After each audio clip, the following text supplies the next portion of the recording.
नमस्कार, मनवाज रेसिपीमध्ये तुम्हा सर्वांचं मनापासून स्वागत करते।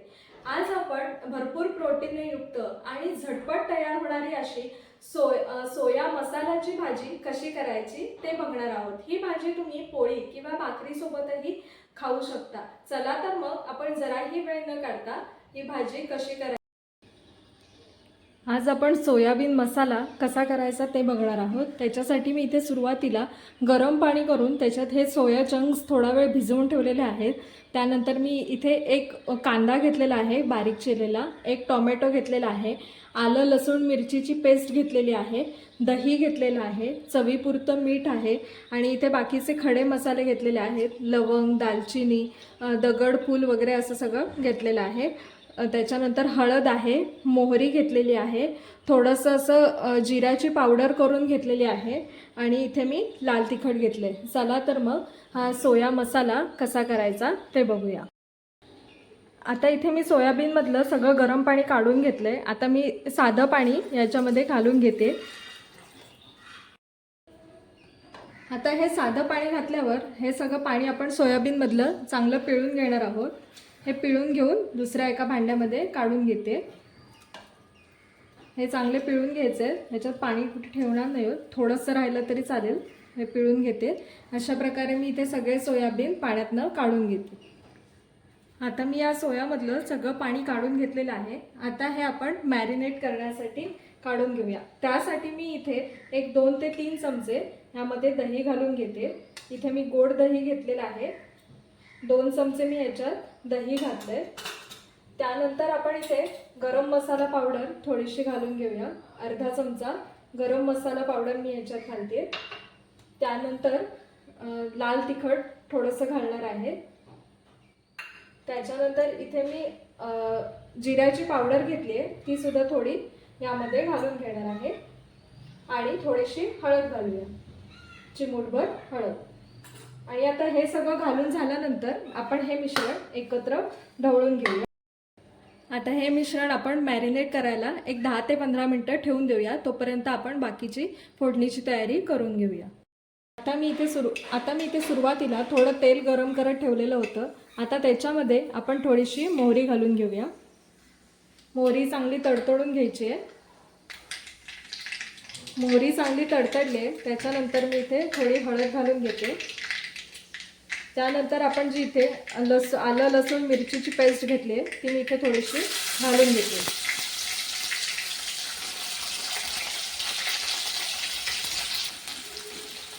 आलं लसूण पेस्ट घातल्यावर आपण हे मिश्रण एकत्र करून घेऊया।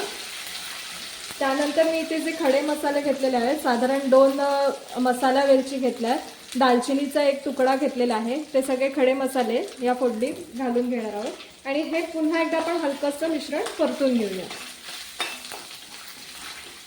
त्यानंतर इथे एक मी मध्यम बारीक आकाराचा कांदा चिरून घेतलाय, तो सुद्धा आपण चांगला लालसर होईपर्यंत परतून घेऊया।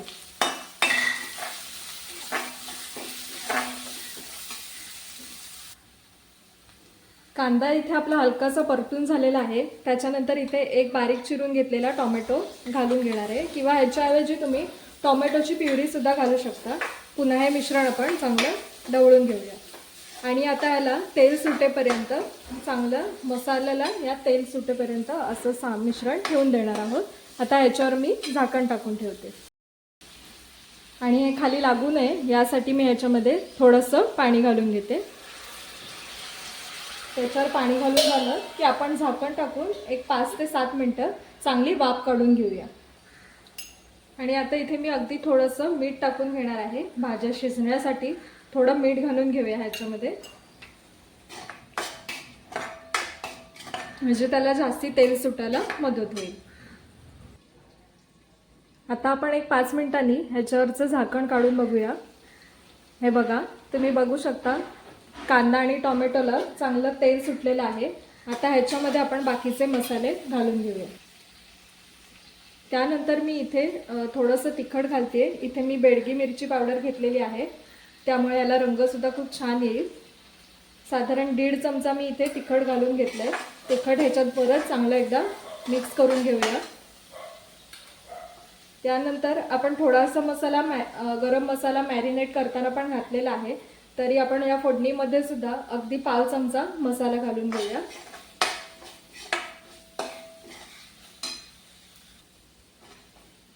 हे सगळे मसाले आहेत ते सुद्धा आपण या कांद्याच्या मिश्रणामध्ये चांगले परतून घेतलेले आहेत। मसाले चांगले परतून झाल्यानंतर मगाशी आपण जे हे सोयाबीनचे चंक्स मॅरिनेट करायला ठेवलेले ते आपण सगळे याच्यामध्ये घालून घेऊया आणि त्या मसाल्यामध्ये हे चांगले एकजीव करून घेऊया। हे बघा खूप छान असा रंग येतोय आपल्या तिखटाला।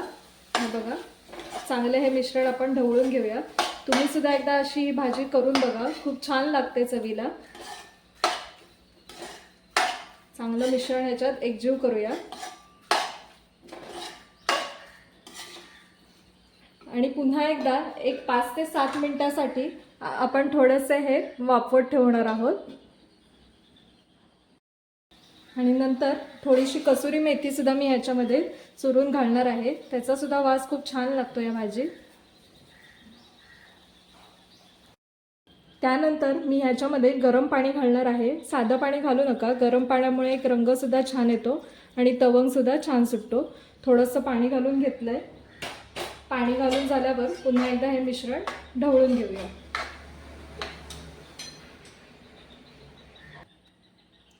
आणि त्यानंतर ह्याच्यावर थोडंसं चवीपुरतं मीठ घालूया। मगाशी आपण फोडणीत सुद्धा थोडं मीठ घातलंय, त्याच्यामुळे मी आता थोडं कमी मीठ घातलंय। मीठ घालून पुन्हा हे मिश्रण चांगलं एकजीव करून घेणार आहोत आणि आता हे सोया चंक्स आपल्याला थोडे शिजवून घ्यायचे आहेत। पुन्हा एकदा ह्याच्यावर साधारण 1-5 मिनिटं झाकण ठेवून आपण सोयाबीन चांगले शिजवून घेऊया, म्हणजे त्या भाजीला एक चांगली उकळी काढून घेऊया। वरचं 5 मिनिटांनी झाकण काढून बघणार आहोत।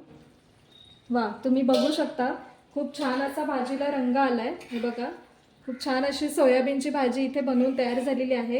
खूप सोपी रेसिपी आहे, घरच्या साहित्यात अगदी पटकन भाजी बनवून होते। तुम्हाला रोज त्याच भाज्या बघून खाऊन कंटाळा आला असेल तर तुम्ही एखाद्या वेळेला ही अशी सोयाबीनची भाजी सुद्धा नक्की बनवून बघू शकता।